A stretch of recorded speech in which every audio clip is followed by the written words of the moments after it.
Hello to all of you watching wherever you are in the world. My name is Ros Atkins. I'm a presenter with BBC World News. And it's my great honour to be presenting this first webinar in the One Voice series from the WTTC. Across the next few months, there's going to be a series of these webinars exploring some of the most pressing issues for the travel and tourism industry. And of course, we sincerely hope that you'll be able to join us for all of those as we explore, well, the many, many questions facing our industry at this most unusual of times. I'm going to introduce you to our guests properly in a few minutes' time, but we are going to be speaking to Daryl Wade from Intrepid Travel, who's with us from Australia, and also Rita Marques from the Portuguese government.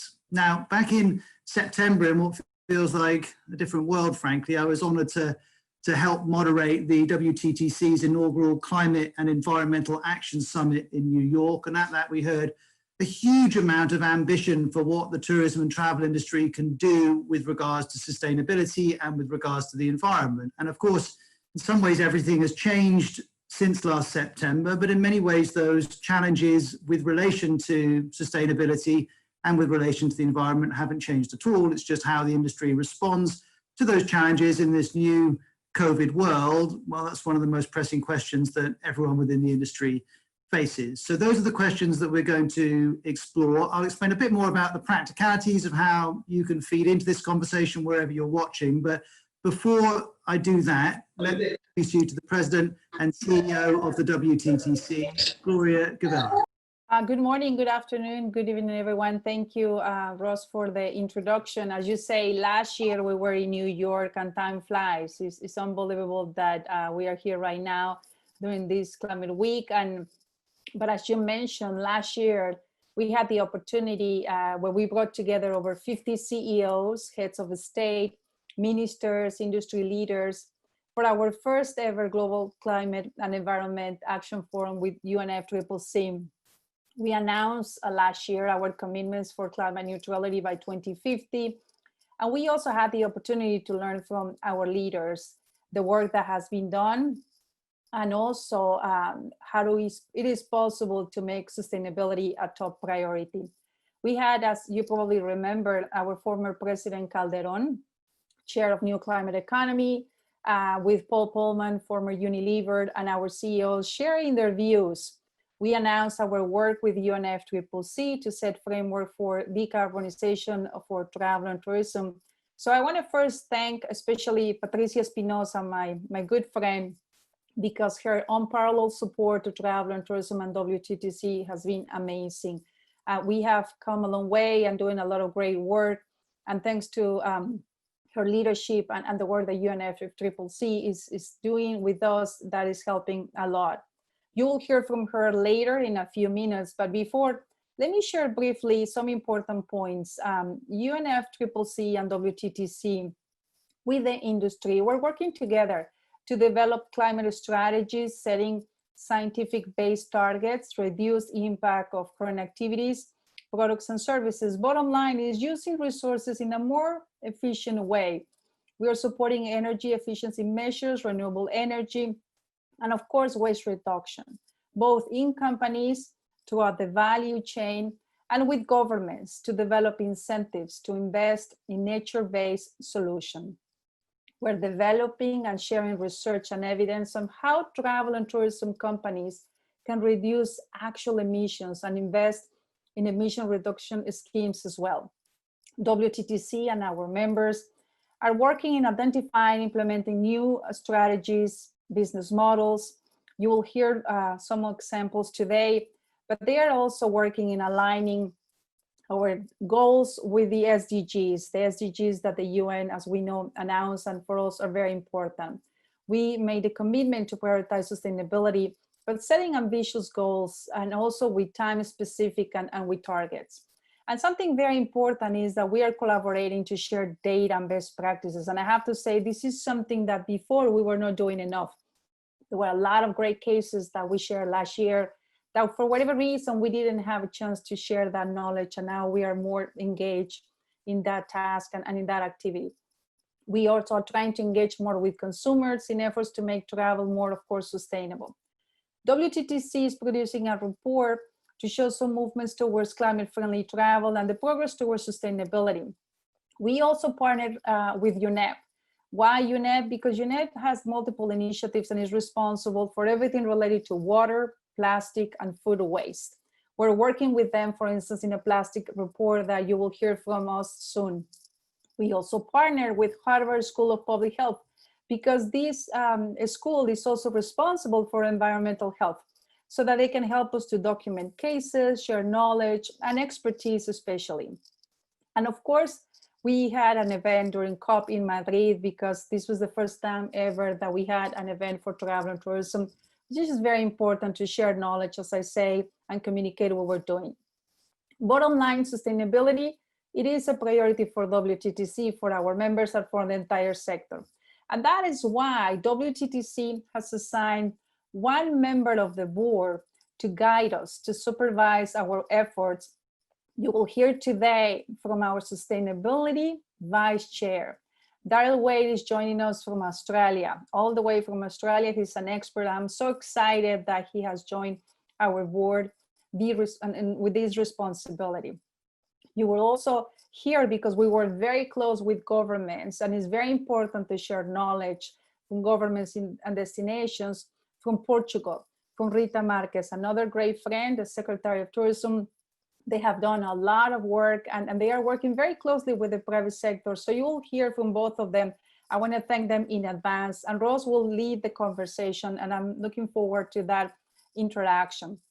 Tomorrow, I want to say that hopefully also you can join us. WTTC and Sonex Malta will launch the climate-friendly travel registry for 2050 climate neutrality and sustainability. So a lot of things are happening despite what's going on with COVID. Yes, COVID has accelerated the sustainability agenda, and a lot of work has been done, but it is very clear that we need to double our efforts. We need to work harder.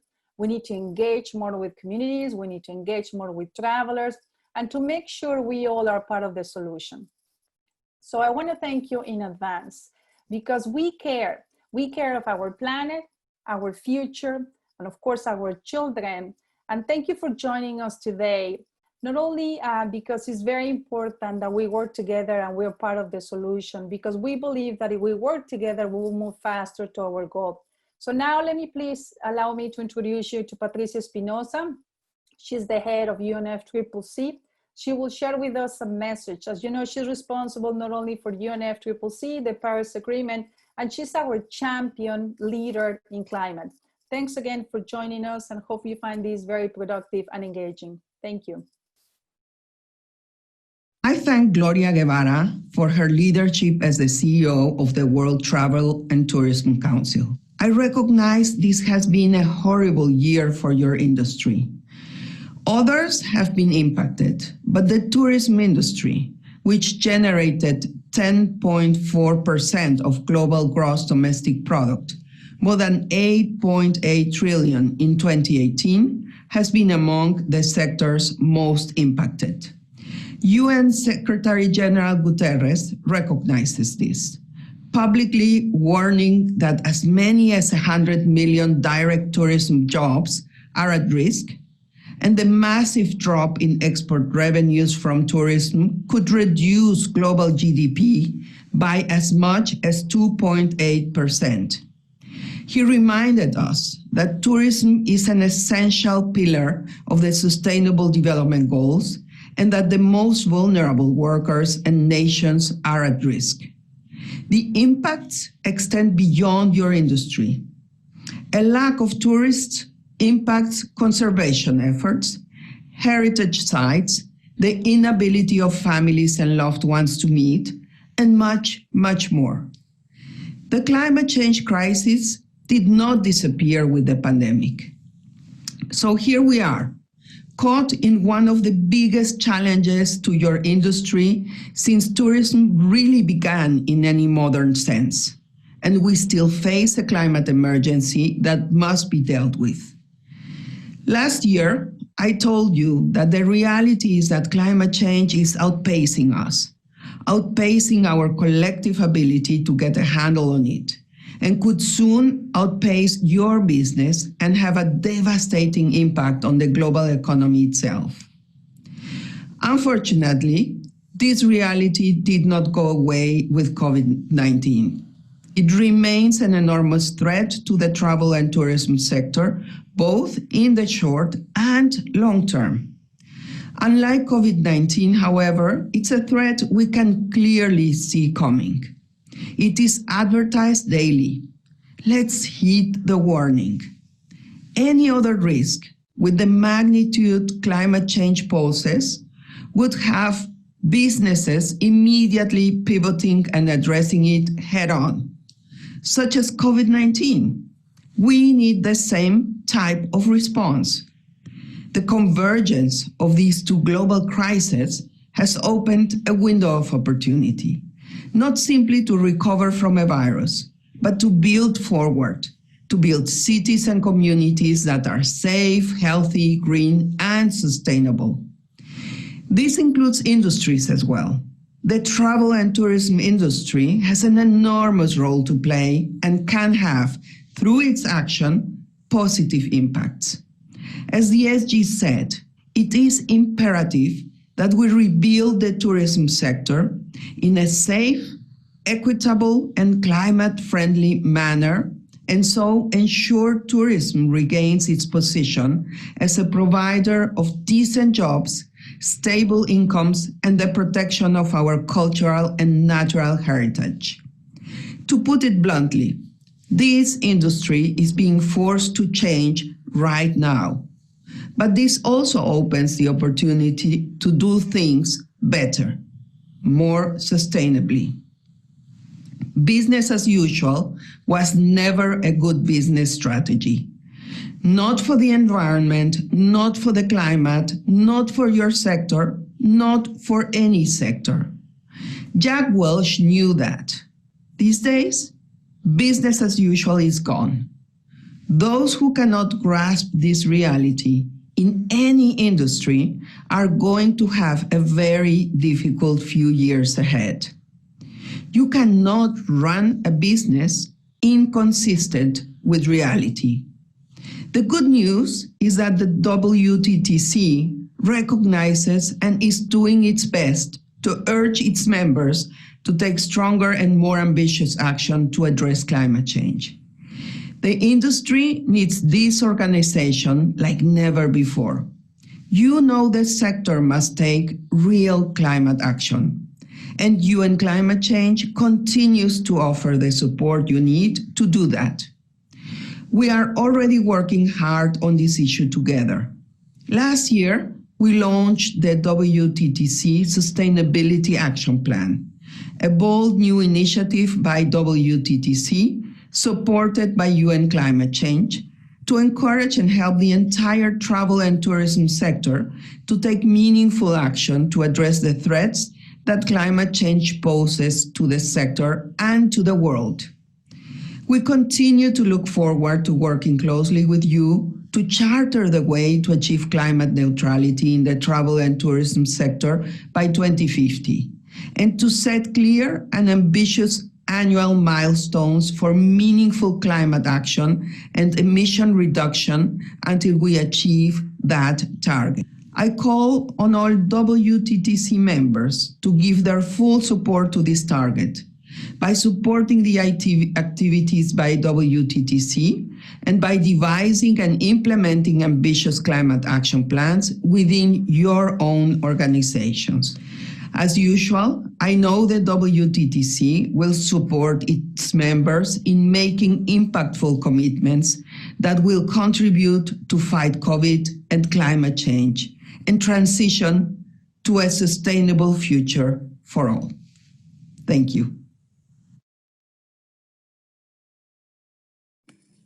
Well, many, many thanks to Patricia Espinoza for that powerful message. Thanks too to Gloria Guevara from the Wttc for her introduction to today's webinar, the first in a series of One Voice webinars hosted by the Wttc. Today's is titled Accelerating the Sustainable Agenda. We've heard the challenges laid out there by Patricia Espinoza. Let's discuss perhaps how the industry can respond to them. There is a Q&A button just at the bottom of the screen that you're looking at. So if you'd like to feed in questions that we can put to our two esteemed guests, please do that through the hour and I'll do my best to weave them in. We'll also make a some space at the end of the hour specifically for the questions and experiences you're sharing. Questions I'm asking to our two guests, by all means feel free to answer yourself. We're interested to weave in as many of your experiences from around the world as we possibly can. But without any further ado, let me introduce you to both of our guests. Daryl Wade is with us from Australia, staying up very late for us, which we're grateful for. He's the co-founder of Intrepid Travel, which was started in 1988 with a focus on affordable travel adventures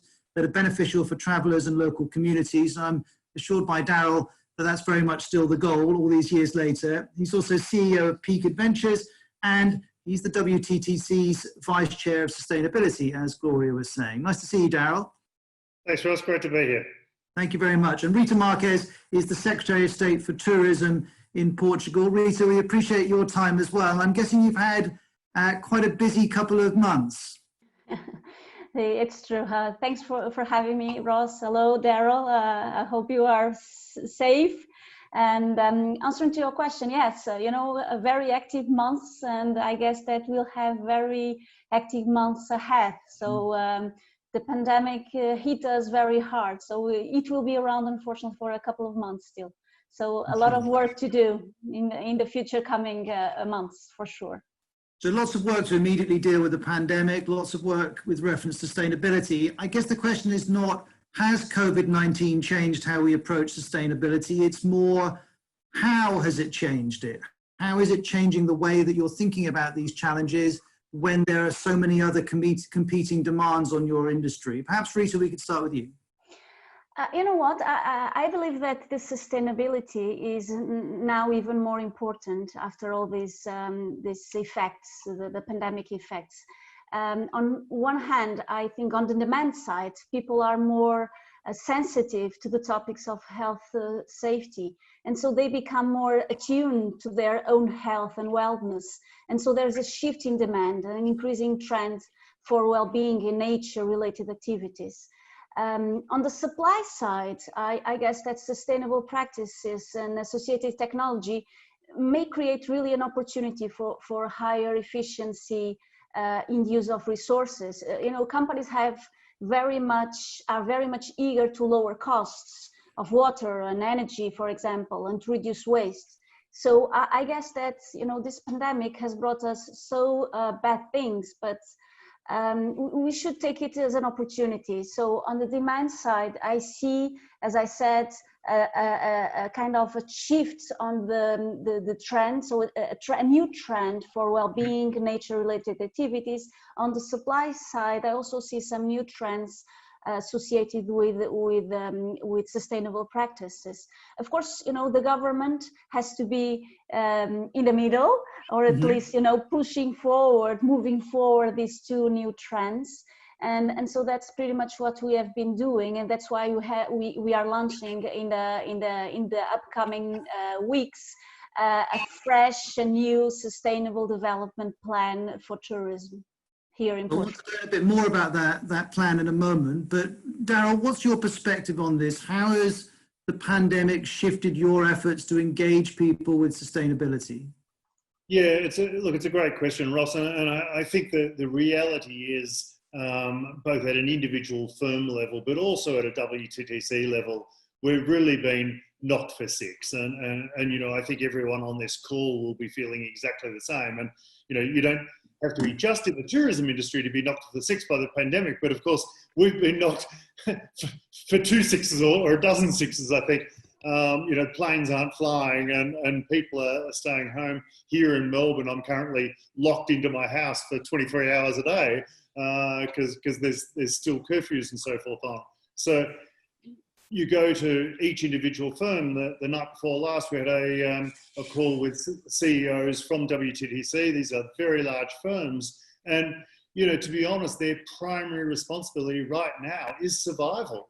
You know, they're really worried about their economic future. They're very worried about their staff. They're worried about their supply chain. And so, not surprisingly, sustainability is not front and center at the moment. Interestingly enough, I think underneath that, though, there is as Rita said, there's a real awareness amongst members and the broader industry that sustainability is more important now than ever. So whilst it hasn't got the absolute attention at the moment, because of the economic and health issues going on, it is not going away. And, you know, you only have to look at any newspaper to see the focus of sustainability in society now. And Rita, the businesses in your sector must be under the same pressure that Daryl is describing. So when you say to them, we've got a plan coming out in October, we're looking for the whole industry in Portugal to come behind this, does some of them say to you, well, look, we do care about this, but at the moment we're just worried about not losing our staff? Yeah, of course. You know, our biggest priority right now is to maintain jobs and to guarantee that these companies are alive when the demand pops up. And we hope that demand will pop up soon, but still we need some time though. So I understand what you're saying. So on the one hand, we have this sustainability responsibility, but on the other hand, we just need to survive. But you know what, in tourism, we have to think long term. And we really believe that the client, that the tourist really values this sustainability approach. So we have to invest now in order to collect, you know, the fruit tomorrow, in order to collect the results tomorrow. And so, of course, we have to balance this approach on one hand to maintain jobs, to retain retain the capacity of the companies to retain their response in order for them to pop up in the future. But on the other hand, we have to invest now, and that's pretty much we are launching this new agenda for sustainability in the upcoming weeks. But apologies for interrupting, but are you having to make the case to people, to businesses, that being sustainable is also good for their business, or is that argument finished?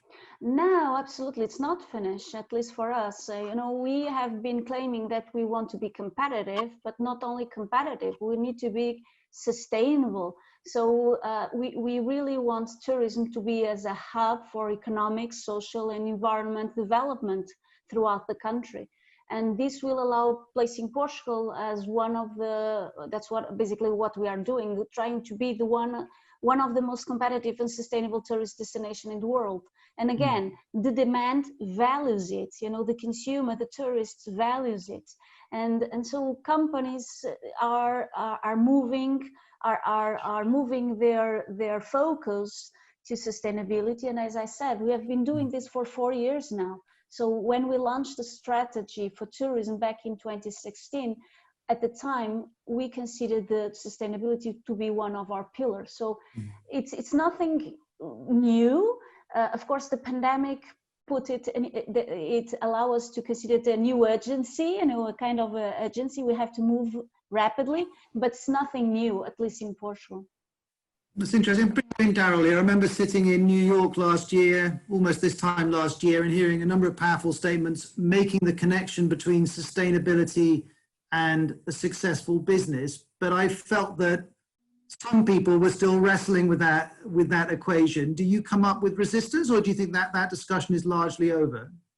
Look, I think it's largely over, but there is still resistance, absolutely. You know, if there's 100 firms in a room, I reckon 50 of those firms will say there is no argument. If we're not sustainable, we don't have a business in the future. We have to embrace it, and that will engage our customers, it will engage our staff.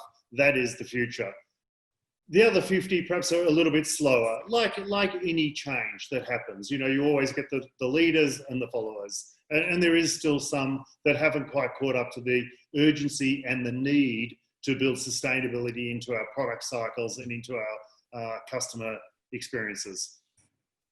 I've got one question that springs to mind as I'm listening to you both, which is how we define sustainability, because sustainability is it's an umbrella term, isn't it? And within it, yeah, it's a great question. A range of things. Is it helpful, or do you actually think we ought to be splitting this down? I was reading the Wttc's Sustainability Action Plan, and that is quite careful to split this down into sections. And I wonder if that's increasingly necessary.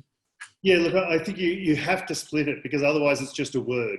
So, you know, like all issues, unless you measure it and set targets for it, you don't make progress. And so I was interested actually yesterday when the 4 big accounting firms of the world got together and they said, we've actually got to bake sustainability into accounting standards so that everything is measured and you get transparency to investors and others about performance of sustainability, because then it becomes meaningful, doesn't it? And, you know, climate change, I guess, is the ultimate sustainability issue for us all at the moment.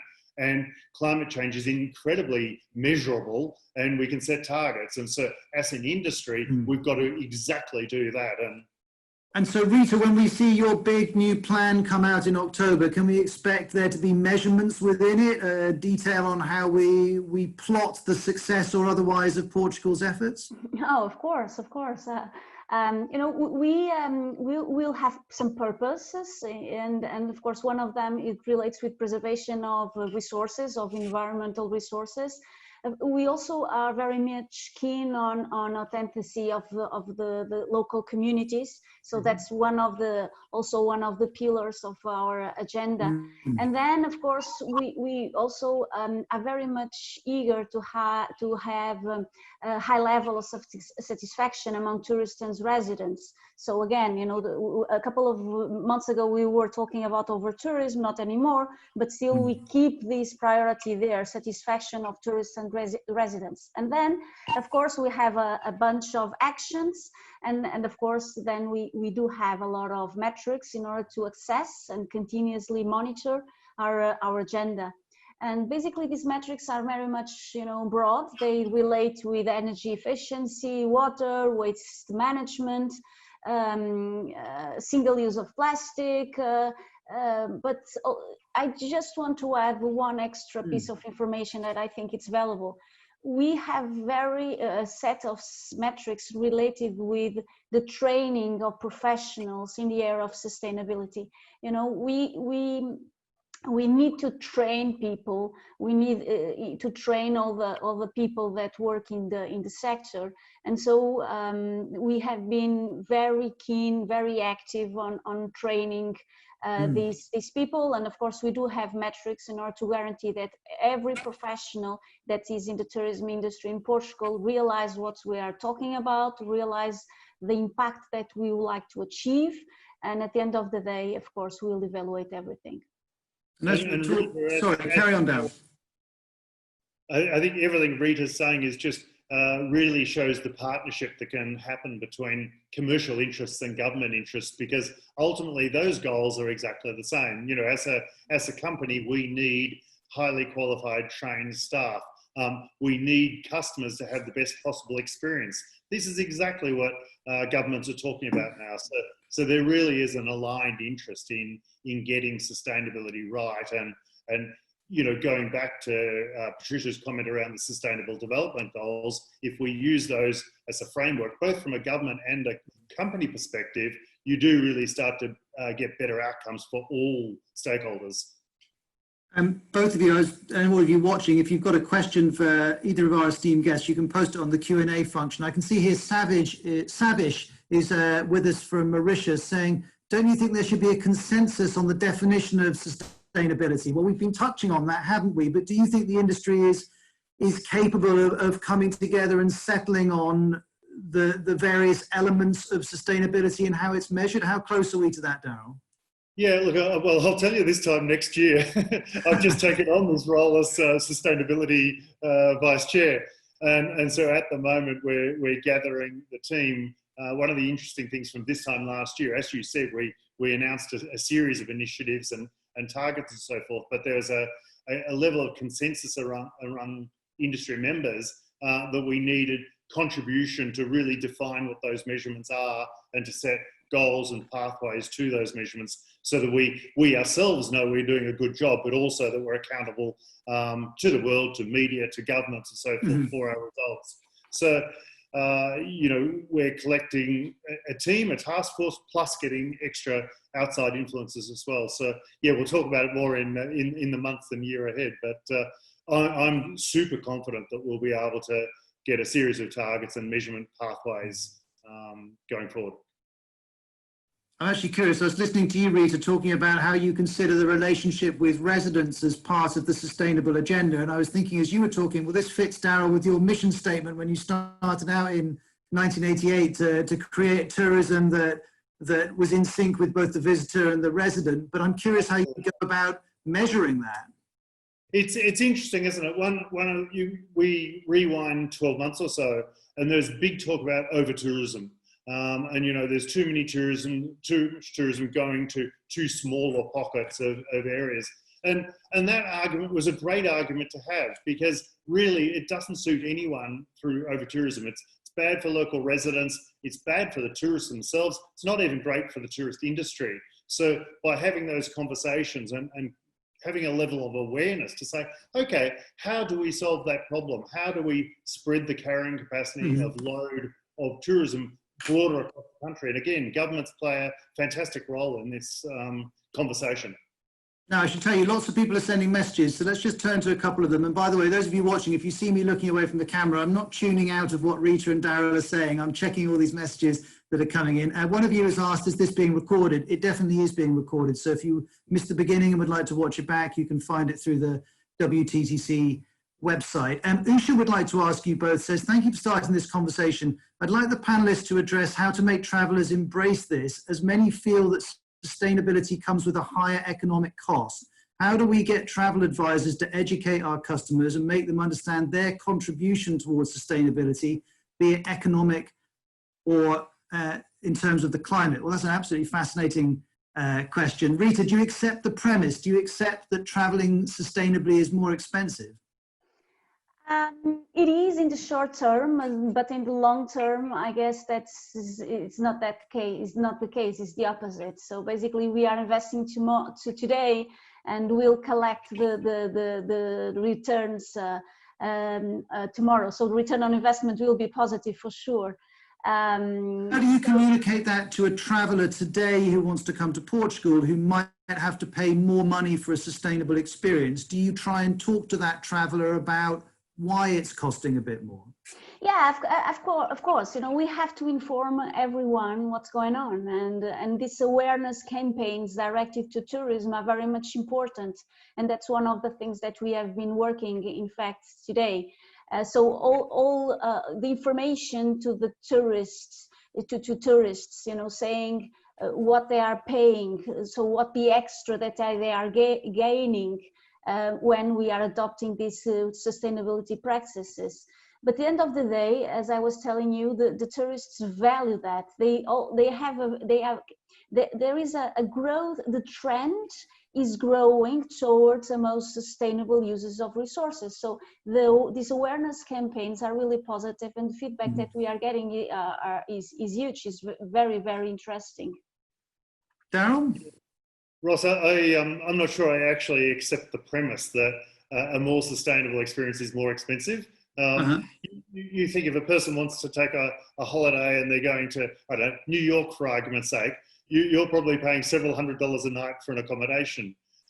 You go to somewhere else, like out in the country or whatever, you might be paying half that or even less. And at the same time, you might be having a better experience. So I'm not sure cost follows experience or sustainability. Similarly, if hotels start to employ LED lights instead of traditional lights, the power bills go down. That means hotel prices go down. So, you know, I don't think we should necessarily conflate sustainability with higher prices. I don't think. So I suppose maybe the point Usha was pushing towards was that some travellers have a perception that to be more sustainable is more expensive, and you're saying that's not necessarily so, but perhaps not necessarily. To take that on.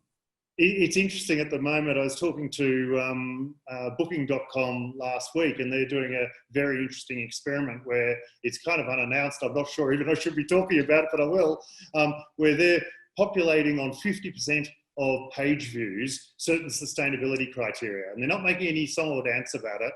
But what they're doing is testing whether people are more likely to book a hotel with certain sustainability attributes or not book that hotel. And so the price is exactly the same, but they want to see whether people are more inclined to book a hotel with those attributes. And it'll be a few months before the data is assembled. And, you know, being an online travel agency, everything is about the data, but it's a fascinating experience. And they're expecting that it will boost demand because that's what the rhetoric says, but it'll be interesting to tell. And then if that happens, then of course, we can talk to the industry about that data and say, look, all things being equal, if you get a more sustainable experience, travellers will like your product more, be it a hotel, an airline, a destination, or whatever.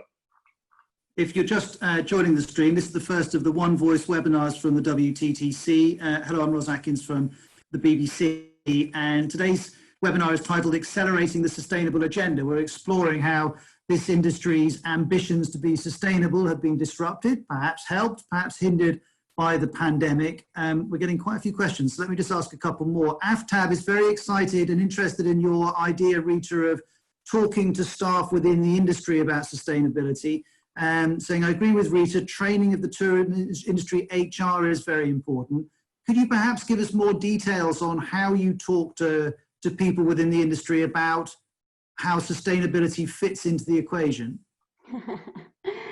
It's never easy, but I just want to go back a little bit. You know, when we were hit by the pandemic, we created here in Portugal a clean and safe seal. So basically today more than 22,000 companies have this clean and safe seal that guarantees that all the rules are in place.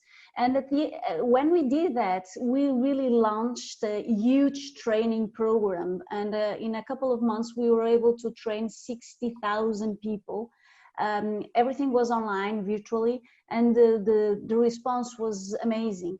And so we are using that model now in the sustainability agenda. So basically giving the incentives to companies to put their professionals in training programs, in our training programs, paying, of course, some extra for them to attend, and giving a kind of recognition to the companies that are allowing their professional staff to go online or not online, it depends a little bit on the program, but to attend this seminar. And I think it's very important to, my main message is first, to keep it simple, try to keep it simple, the model.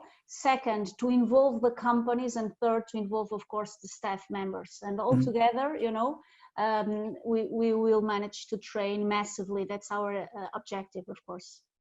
Someone who's not given their name says, we've gone from over-tourism before COVID to under-tourism post-COVID. How can we form a more balanced future in tourism? I guess that's something which we're all wrestling with. I can also see a message here from Anita Mendaraza. Hi, Anita, nice to hear from you.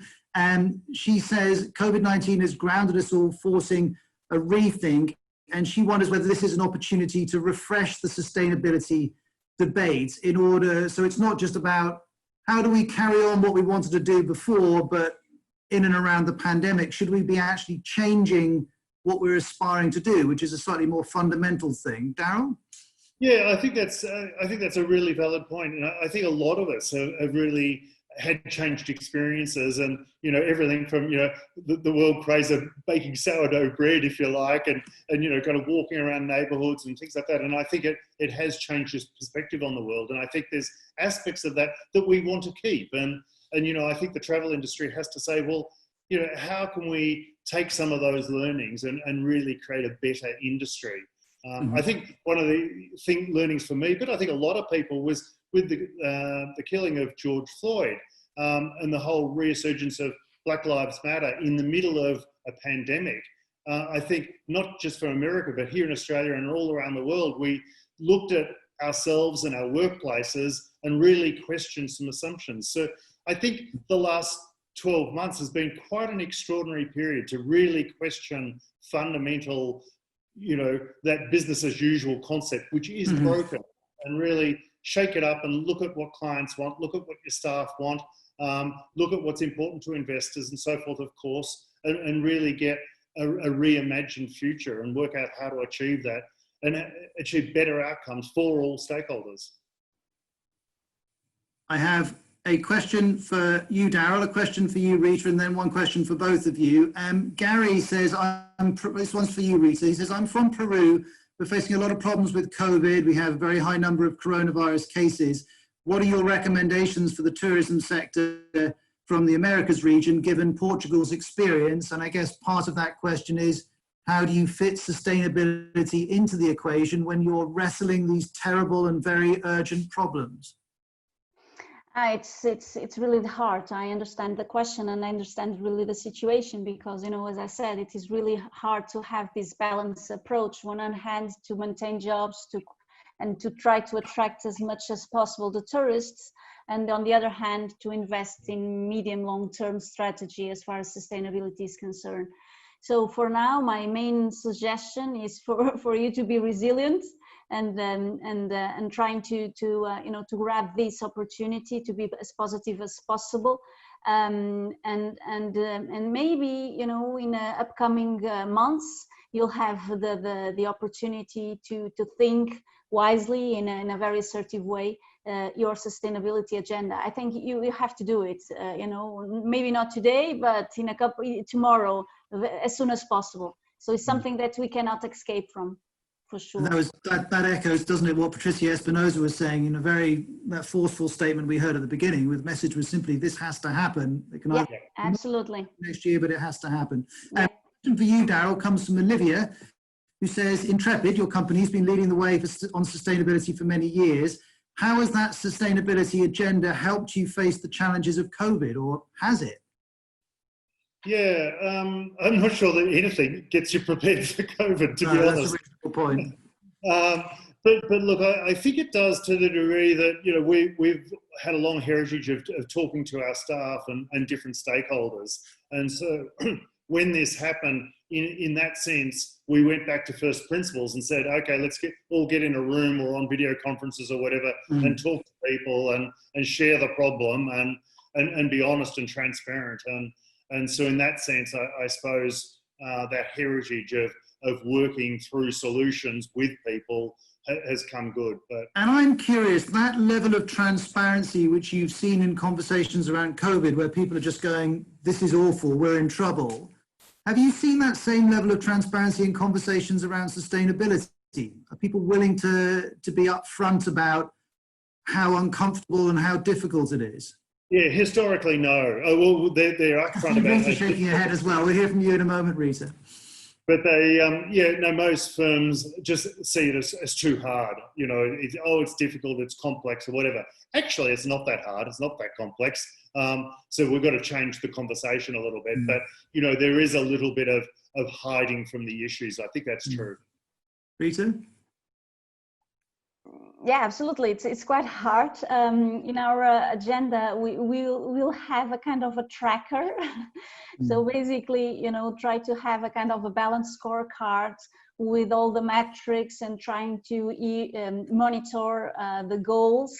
So a kind of, as I said, a goal tracking system. Let's see if it works. I think it's very important, not only for the companies themselves, but also for the tourists to get to know exactly what we are doing and the impact, the footprint of what we are doing. So let's see if it works. I've never seen this so in the industry. So let's see if we are the first ones to have it. Okay, here's a question from Jeffrey Lippman, very well-known figure within the industry, who says, look, you're talking about all these new metrics for how we could measure sustainability. He says, don't you think the existing SDGs with 169 targets, 200 plus indicators, he says the rest of society is using it, why not stick with those rather than create a whole new set of metrics for this sector? Couldn't agree more. That's absolutely right. And I think there's, you know, of the 17 SDGs, there's about 8 which really, really resonate strongly with the travel and tourism industry. So I think Jeffrey's, as usual, exactly right. Absolutely. He'll be glad to hear that. No, we are using the SDGs, of course. So this is, as Daryl put it, so of course, not all of them relate to the industry, but we have a couple of them that they do. And of course, they are in our strategy and they should be in everyone's strategy for sure. We are not going, you know, to invent anything new, fresh and new. We have the SDGs and they are applicable for sure. Okay. Ross, I should just mention, Gloria mentioned at the start, but tomorrow Jeffrey Lippman is announcing a new initiative, which is opening up a registry for travel and tourism industry to commit to a pathway to carbon sustainability or carbon neutrality by 2050. So it's a really important initiative, which certainly I'll be sponsoring a lot through Wttc to try and get sign up and commitment, because climate change, again, as Jeffrey said, of the 17 SDGs, there is only one that is an existential crisis for all of us, including our industry, and that's climate change. And if we don't get climate change right, everything else is pretty irrelevant. Which is really the focus of this discussion. And in case anyone's coming to the stream late, this is the first of a series of webinars called One Voice, launched by the WTTC. And today's is looking at accelerating the sustainability agenda and how we do that in the midst of this pandemic. I can see more and more questions coming in. We have, where are we? About 15 minutes to go, so plenty of space. There's quite a lot of interest, Rita, in your big announcement in October. Renzo says, where can we find these metrics for Portugal? Where can we find your new plan? Very soon. Very soon. Very soon. Do you have a date for the announcement, or it's... we do. I don't know it by heart, but I'll be most pleased to share that date with you guys, and okay. Feel free to join virtually online, and I hope it will be useful for everyone. And of course, we are in this learning process, so we also learning from you. So any input that you might have, please shoot. Okay. Amit would like to ask you, how do we encourage academics to focus on sustainability? I mean, I have to say, in my experience of moderating tourism events, the academics who've been present seem very engaged with sustainability. Who would know more about that than me? Daryl? Yeah, I don't see any shortage of academic studies on sustainability and tourism, and there's several departments within universities around the world that focus strongly on sustainability.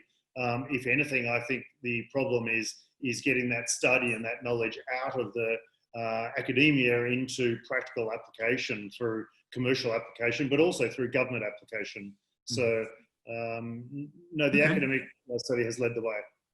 Now, I appreciate, Daryl, you're not a spokesperson for the WTTC, but you're more of a spokesperson than Rita, so I'll throw this one your way. I would like to ask, what does the WTTC plan to do about companies that are greenwashing, i.e. claiming to be sustainable, but perhaps not being sustainable? Yeah, I'm not sure that it's WTT's role to out greenwashers. That's probably more the media and the public to do that. However, having said that, I do think it's absolutely critical that we create systems that are verifiable.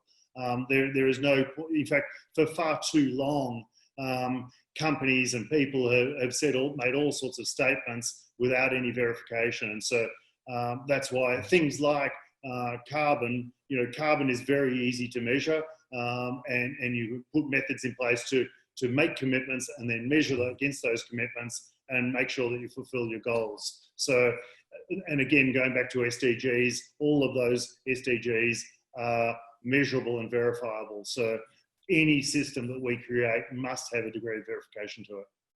Well, not that we needed any evidence that both your industry and the WTTC are global affairs, but we're getting questions from all over. Putri is watching in Indonesia and would like to ask you, Rita, and this is a really interesting question because sometimes discussions around sustainability start from the basis that everyone's already got something going. But Putri would like to say, how do you start to head towards sustainable tourism? How do you kickstart that process and get the government and the private sector talking in a constructive way? Could you take us back to the beginning a bit in Portugal? Oh, sure. Basically, we started, contacting everyone, every stakeholder, and you mentioned academics, but I would like very much to stress the role that startups and entrepreneurs have in sustainability as well. So basically, a couple of years ago, 4 years ago, we launched a couple of programs involving everyone, academics, inviting academics to give contributes to a more sustainable approach on tourism. We also launched a couple of programs on innovation, paying acceleration programs, ideation programs with startups, inviting them, for instance, to think about recyclable products, incorporation of more friendly materials in the tourism industry. And also, of course, we invite companies to think along with us along the way. So basically, the first step was to make some good noise, and to promote programs across all the industry that could involve everyone. And this was kind of a fire starter, and it really worked out. And basically our strategy is taking into account all the contributes that we got, trying to put, you know, an agenda that makes sense to everyone, and that has those metrics that I was talking about a couple of minutes ago.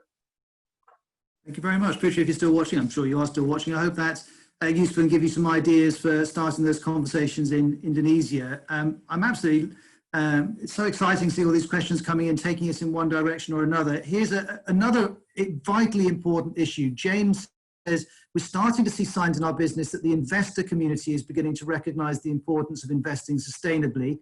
As the buck often stops with those who hold the purse strings, how do we work collectively to advance this sea change in thinking? How do we encourage investors when they're coming to the tourism industry to put their money in a sustainable direction rather than in a non-sustainable direction? Daryl, you must deal with investors an awful lot.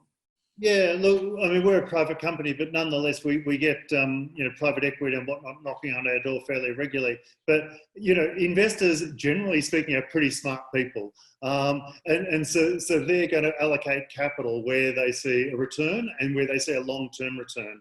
And so if you're investing in a travel company, then you're going to look at the health of that travel company in 10 years' time.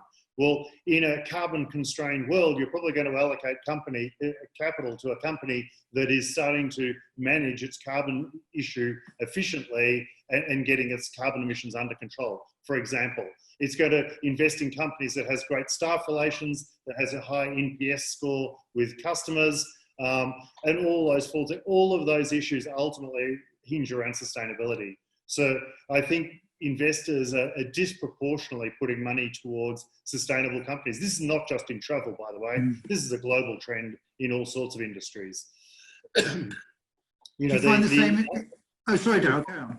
I was just going to say the cost of capital for the oil industry right now is something like 20 times higher than some other low carbon sectors because of the risk of stranded assets and a lack of return on investment for the future. So, you know, that from a resource allocation investment perspective, this trend is well and truly happening. So it's one of the reasons why travel industries must respond to sustainability, because if they don't, they'll increasingly struggle to get capital. Two very pressing questions now I want to work in. One for you, Rita. Garija is watching us in India and says, I'm from a developing country, now post-COVID. If the government doesn't have the financial means to support or promote sustainability, how do we go about that as a small-scale business? And I guess that's an urgent challenge at the moment, isn't it, when money is so tight? Of course. You know, if you don't have the resources or the financial resources, it's going to be tough. But as we were saying a couple of minutes ago, you know, we have to do it. So we have to find a way. And something that we should not decide if we are going to do it or not. It's someone has decided for us already. Right. So I think the other issue is we have to be careful as individuals not to expect other people to do things. You know, it's not necessarily the government's job to do this or the academic's job to do this or another company's job to do that. Actions start at home, and whether you've got a very small firm or a larger firm or you're just an individual, I think sustainability actually starts with you, not with others. And I think sometimes people expect other people to solve issues. And what's been interesting listening to the two of you and Gloria and also Patricia Espinoza in all of your different ways, you're pushing back slightly at the idea that sustainable travel is automatically more expensive, or that being more sustainable as a sector in a country is automatically going to cost money. Daryl, you seem to be resisting that. And look, this is a bit of a bugbear almost of mine, and it's from experience. You know, we've had a few issues where we've made choices as a business. I'm talking about, not WTDC. Intrepid has made choices on a particular issue, and for instance, in 2006, we started to get very concerned about climate change. So we spent 4 years analysing our emissions, every train, every bus, every plane, every whatever, measured it all, and then we made the big decision to reduce and then offset the balance so that we're carbon neutral. Mm-hmm. As a management team, we were very worried because our prices would go up. They had to. The money had to come from somewhere. What happened over those 4 years, but also particularly the 4 years after it, we grew at a compound average growth rate of 25%. Our profitability actually increased even more. So because we were telling the story to clients, and clients were saying, hey, this company is taking its responsibility seriously, I'll travel with that company, blah, blah, blah. In fact, our trip prices didn't increase too much, but clients appreciated it, our supply chain appreciated it, and we did well. So, you know, I think a little bit of personal action where you tell a story and demonstrate it goes a long, long way. That's true. Now, I'm learning a lesson I learned, first of all, hosting BBC phone-ins, that however many questions I prepare, the people listening and watching always come up with better.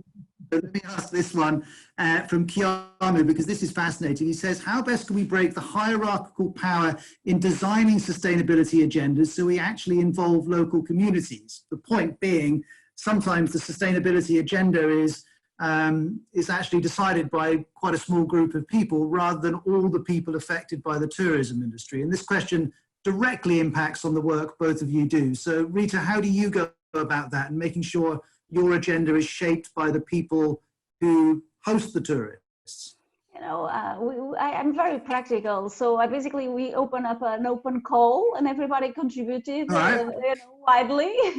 And of course, at the end of the day, someone has to decide what to cut, what to put in the document. But, you know, trying to involve everyone, I think, is always the best solution when we have a huge challenge ahead. And that was the case. That is the case. So trying to make good noise, to make, you know, everybody contributing, to making everyone to contribute and to say something about the challenge, how to face it, how to address it, I think is always a wise approach. Daryl? Yeah, so it's interesting. We operate in about 120 countries around the world, and we spend quite a lot of our time taking travellers to perhaps more remote areas and inherently spending time with local communities. And what we find is that when the local community is really engaged in tourism and really enjoys the process and is constructive about it, and I mean right across that community, not just one or two individuals, what happens is that the travellers have a much better experience. And so not only when the travellers have a better experience, the local community also has a better experience, and the whole thing's very positive.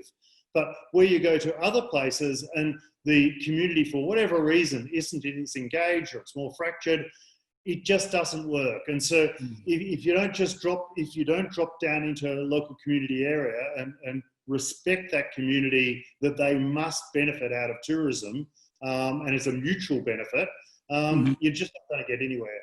You know, it is the future. We're into the last couple of minutes of this webinar from the WTTC. So I'll finish with a simple question of my own. We've got people watching all around the world, all in their different ways, wrestling with how to pursue this sustainability agenda while handling the pandemic. What one piece of advice would you offer them as to how to successfully pursue the agenda of sustainability in the middle of all of this? Daryl first. I'll go back to that existential crisis we have around climate change, and I would urge every traveller, but also every company on this webinar to commit to carbon neutrality by 2050, and then going out to create a plan and then set an interim target of, say, 2030 of what you're going to achieve by 2030. So yeah, it's all about climate change for me. Daryl, thank you. Rita?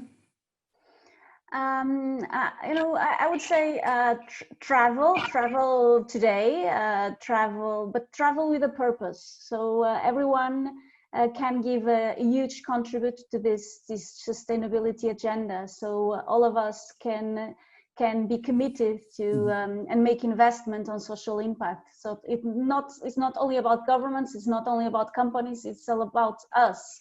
So travel today, but travel with purpose.